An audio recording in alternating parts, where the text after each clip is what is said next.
Hello guys, it's me, and today we're going to read Harry Potter and the Sorcerer's Stone, Chapter 8, The Potions Master. There, look, Will, next to the tall kid with the red hair, wearing the glasses. Did you see his face? Did you see his scar? Whispers followed Harry from the moment he left the dormitory the next day. People lined up outside classrooms, stood on their tippy toes to get a look at him, or double back to pass him in the corridors.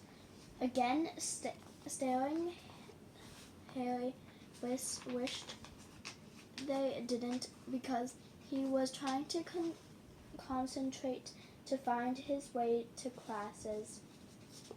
There was 152 staircases at Hogwarts, wide sweeping ones, narrow, rickety ones, some that led somewhere different on a Friday, some with a vanished step halfway up that you had to remember and jump. Then there were doors that wouldn't open unless you asked politely or tickled them in exactly the right place, and doors that weren't really doors at all, but solid walls just pretending it was. Also very hard to remember where anything was because it all seemed to move around a lot. The people in the portraits kept going to visit each other, and Harry was sure the coats of armor could walk. The ghosts didn't help either. It was always a nasty shock when one of them glided stumblingly through the door you were trying to open. Newly Headless Nick was always happy to point new Gryffindors in the right direction, but Peeves and Poliwag was worth two locked doors, was a trick staircase. If you met him there, you were late for class. You would drop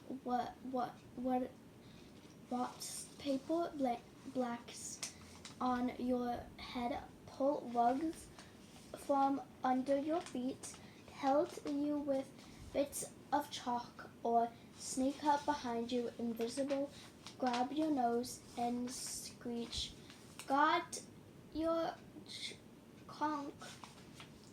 Even worse, when Peeves, if that was possible, was the caretaker, Angus Filch. Harry and Ron managed to get on the wrong side of him on their very first morning. Filch found them trying to force their way through a door that unlikely turned out to be the entrance to the out-of-bounds corridor. On the third floor, he couldn't believe they were lost, was sure they were trying to break into it on purpose, and was threatened to lock them in the dungeon where they were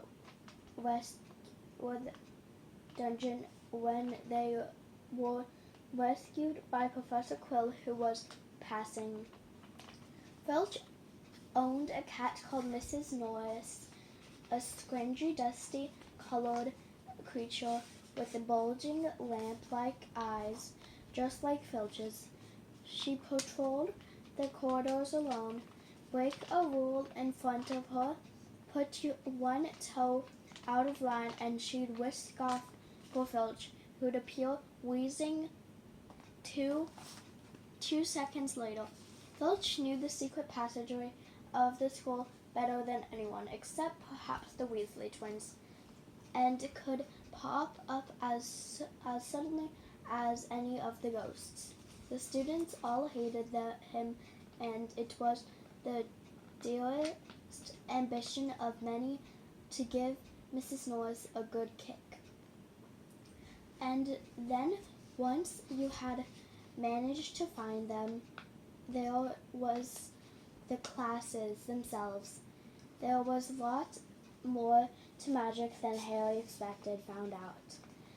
Then waving a wand and saying a few funny words. They had to study the night skies through their telescopes every Wednesday at midnight, and learn the names of different stars and the movements of the planets. 3 times a week they went out to the greenhouse behind the castle to study herbology with a dumpy little witch called Professor Sprout, where they learned how to take care of all the strange plants and fungi, and found out what they were used for. Easily, the most boring class was History of Magic, which was the only one taught by a ghost. Professor Binns had been very old indeed when he had fallen asleep in front of the stand from fire and got up the next morning. He left his body behind him. Binns drummed on and on while they scribbled down names and dates, and got aimlessly and evil and oracly and oddball mixed up. Professor Flitwick, the charms teacher, was a tiny little wizard who had to stand on a pile of books to see over his class. At the start of their first class, he took the roll call, and where he reached Harry's name, he gave an excited squawk and toppled out of sight. Professor McGonagall was again different. Harry had been quite right to think she wasn't a teacher to cross strict and clever. She gave them a talking to the moment they sat down in her first class. Transforming is some of the most complex and dangerous magic you will learn at Hogwarts, she said. Anyone messing around in my class will leave and not come back. You have been warned. Then she changed her desk into a pig and back again. They were all very impressed and couldn't wait to get started, but soon realized they weren't going to change the furniture into animals for a long time. After taking a lot of complicated notes, they were each given a match and started trying to turn it into a needle. But by the end of the lesson, only Hermione Granger had made any difference to the match. Professor McGonagall showed the class how it had gone, all silver and pointy, and gave Hermione a rare smile. The class everyone had really been looking forward to was defense against the dark arts. But Quirrell's lesson turned out to be a bit of a joke. His classroom smelled strongly of garlic, which everyone said was a word of a vampire. He'd met in Romania and was afraid could be coming back to get him one of these days. His turban, he told them, had been given to him by an African prince as a thank you for getting rid of a troublesome zombie. But they weren't sure they believed this story. For one thing, when Seamus Figgins asked eagerly to hear how Quirrell had fought off the zombie, Quirrell went pink and started talking about the weather. For another, they had noticed that a funny smell hung around the turban, and the Weasley twins insisted that it was stuffed full of garlic as well, so that Quirrell was protected wherever he went. Harry was very relieved to find out that he wasn't miles between everyone else. Lots of people who came from Muggle families and, like him, hadn't had any idea that they were witches and wizards. There was so much to learn that even people like Ron didn't have much of a hard start. Friday was an important day for Harry and Ron. They finally managed to find their way down to the Great Hall for breakfast without getting lost once. "What have we got today?" Harry asked Ron. He poured sugar on his porridge. "Double potions with the Slytherins," said Ron. "Snape's head of Slytherin House. They saw he always favors them. He'd be able to see if it's true." "Which McGonagall favors us," said Harry. "Professor McGonagall was head of Gryffindor House, but it wasn't stopped her from giving them a huge pile of homework the day before." Just then the mail arrived. Harry had gotten used to this by now, but it had gotten him a bit shocked on the first morning. There were about 100 owls and suddenly stormed into the Gryffindor Hall during breakfast, circling the table until they saw their owners, and dropped letters and packages onto their table. Hedwig hadn't brought Harry anything so far. She sometimes flew in to nibble his ear and have a bite of toast before going off to sleep in the owlry with the other school owls. This morning, however, she fluttered down between the marble and the sugar bowl and dropped a note onto Harry's plate. Harry tore it open at once. It said with an unusually scroll, "Dear Harry, I know you get Friday afternoons off, so would you like to come have a cup of tea with me around 3? I want to hear all about your first week. Send us an answer back with Hedwig, Hagrid." Harry borrowed Ron's quill, scribbled, "Yes, please," so you later on the back of the note, and sent Hedwig off again. It was lucky that Harry had tea with Hagrid on the worst thing that had happened to him so far. At the start of the term banquet, Harry had gotten the idea that Professor Snape disliked him, but at the end of the first potions lesson, he knew he'd been wrong. Snape didn't dislike Harry. He hated him. Potions lesson took place down in one of the dungeons. It was colder here than up in the main castle, and would have been quite creepy enough without the pickled animals font in glass jars all around the walls. Snape liked Flitwick, starting the class by taking the roll call, and like Flitwick, he paused at Harry's name. "Ah, yes," he said softly. "Harry Potter, a new celebrity." Draco Malfoy and his friend Crabbe and Goyle sniffled behind their hands. Snape finished calling the names and looked up at the class. His eyes were black with Hagrid's, but they were none of Hagrid's warmth. They were cold and empty and made you think of dark tunnels. "You are here to learn the subtitled Science and Exact art of potion making, he began. He spoke in barely more than a whisper, but they caught every word.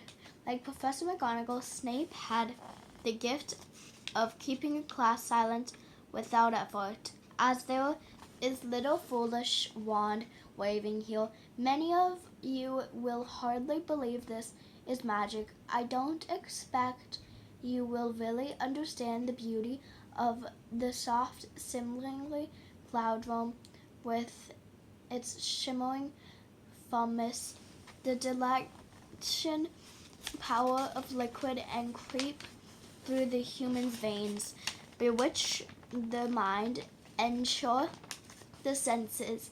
I can teach you how to bottle farm brew glory, even stop or death. If you aren't as bad as big a bunch of bug heads as I usually have to teach, more silently followed with little speech. Harry and Ron exchanged looks with raised eyebrows. Hermione Granger was on the edge of her seat and looked desperately to start proving that she wasn't Dumblehead. Potter, said Snape suddenly, what would I get if I added powder root of splashhorn and influences a wormwood? Powder root of what to an imaginable of what? Harry glanced at Ron, who looked as stupid as he was. Hermione's hand had shot into the air. I don't know, sir, said Harry. Snape's lip curled into a snarl. Tut, tut. Fame clearly isn't everything. He ignored Hermione's hand. Let's try again, Potter. Where would you like if I told you to find me a Dazorn? Hermione stretched her hand as high into the air as it could go, without her leaving her seat. But Harry didn't have the fantastic idea that a Bazor was. He tried not to look at Malfoy, Crabbe, and Goyle, who were shaking with laughter. I don't know, sir. Though you wouldn't open a book before coming, eh, Potter? Harry focused himself to keep looking straight into those cold eyes who had looked through his books at the Dursleys, but did Snape expect him to remember everything in 1,000 magical herbs and fungi? Snape had still ignored Hermione's squabbling hand. What is the difference, Potter, between a monkshake and a wolfbane? At this, Hermione stood up, her hand stretched towards the dungeon ceiling. I don't know, said Harry quietly. I think Hermione does, though. Why don't you try her? A few people laughed. Harry caught Sirius's eyes, and Sirius winked. Snape hovered was not pleasant. Sit down, he snapped at Hermione. For your information, Potter appealed, and Wormwood would make a sleeping potion so powerful it is known as the dart of living death. A Bazor is the stone taken from the stomach of a goat, and it will save you from most poison. As for mustache and wolfbane, they are the same plant, which also goes by the name of apricot. Well, why aren't you all copying that down? There was a sudden rummage of quills and parchment over the noise, Snape said. And a point will be taken from Gryffindor house for you check, Potter. Things didn't improve from the Gryffindor at the potions lesson, continued Snape. Put them all into pails and set them in mixing up a simple potion to cure boils. He swept around in his long black cloak, watching them wait dried nettles and crush snake fangs. Crossing along almost everyone except Malfoy, who he seemed to like. He was just telling everybody to look at the perfect way Malfoy had stored his horrible slugs when clouds of acid green smoke and a loud hiss filled the dungeon. Neville had somehow managed was seeping across the stone floor, boring holes in people's shoes. Within seconds, the whole class was standing on their stools, while Neville, who had been drenched in the potion with the cauldron, collapsed, miming on pain, as anger red boil sprang up all over his arms and legs.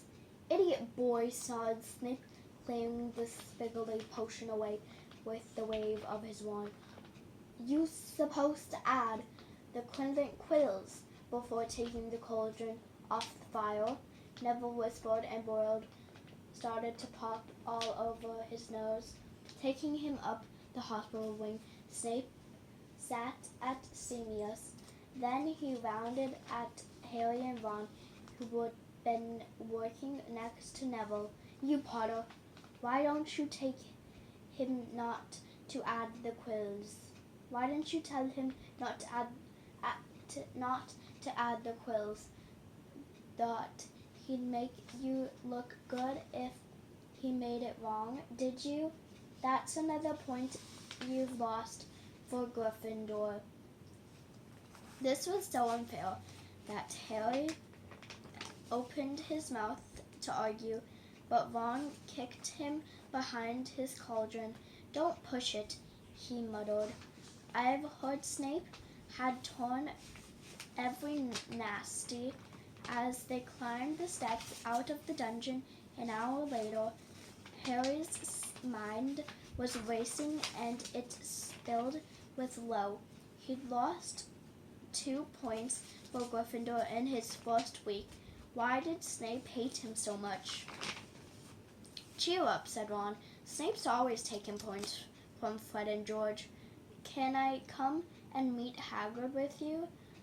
At 5 to 3, they left the castle and made their way across the grounds. Hagrid lived in a small wooden house at the edge of the Forbidden Forest. A crossbow and a pair of gloves were outside in the front door. Where Harry knocked, they heard a fantastic squabble from inside. The several booming bars, and Hagrid's voice rang out, saying, "Back, Fang, back!" Hagrid's big hairy face appeared in the crack as he pulled the door open. "Hang on," he said. "Back, Fang." He let them in, signaled to was only the room inside. Hams that perhaps were hanging from the ceiling. A copper kettle was boiling on the open fire, and in the corner stood a massive bed with the patchwork quilt over it. Make yourselves at home," said Hagrid, letting go of Fang, who bound straight at Ron and started licking his ears. Like Hagrid, Fang was clearly not as fierce as he looked. "This is Ron," Harry told Hagrid, who was putting darling were turned into a large teapot and putting rock cake onto a small plate. Another Weasley, eh? Said Hagrid, glancing at Ron's freckles. I spent half my life chasing your twin brothers away from the forest. The rock cakes were shapeless lumps with raisins that almost broke their teeth. But Harry and Ron perhaps aren't to enjoy them, as they told Hagrid all about their first lesson. Fang reached his head as Harry's knee drooled all over his robe. Harry and Ron were delighted to hear Hagrid call Filch that old gint. And as for the cat, Mrs. Nibbles, I'd like to investigate her to Fang sometime. Do you know, every time I go up to the school, she follows me everywhere. Can't get rid of her. Filch puts her up to it. Harry told Hagrid about Snape's lesson. Hagrid, like Ron, told Harry not to worry about it. And Snape going to Hagrid, don't get it out of the students. But he seemed to really hate me. Rubbish, said Hagrid. Why should he? Yet Harry could help thinking that Hagrid didn't quite meet his eyes where he said that. How's your brother, Charlie? Hagrid asked Ron. I liked him a lot. Great with animals. Harry wondered if Hagrid had chased the subject on purpose, while Ron told Hagrid all about Charlie's work with dragons. Harry picked up a piece of paper and was lying on the table under the tea cozy.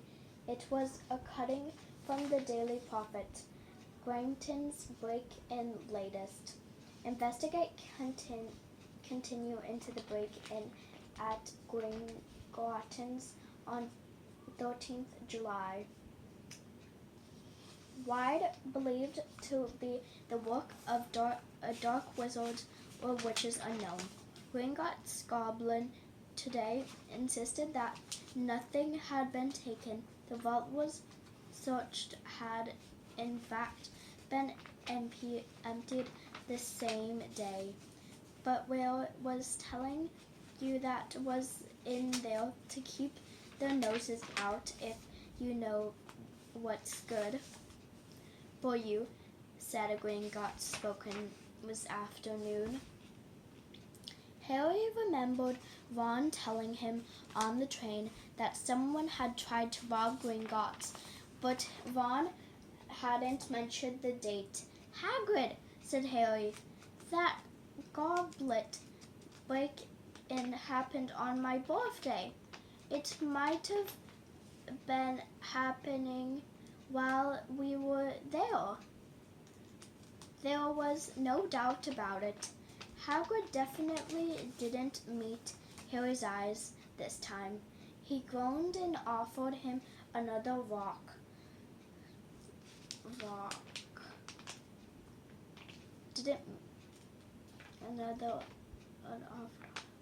Another rock cake. Harry read the story again. The vault was searched had in fact been emptied earlier the same day. Hagrid had emptied vault 713, if you could call it emptying, taking out the gobbling little package. Had that been what the thieves were looking for? Asked Harry and Ron, walking back to the castle for dinner, their pockets weighed down with rock cakes. They'd been too polite to refuse. Harry thought that none of the lessons he'd had so far had given him as much to think about as tea with Hagrid. Had Hagrid collected that package just in time? Where was it now? And did Hagrid know something about Snape that he didn't tell Harry? Okay, bye guys. See you in my next video.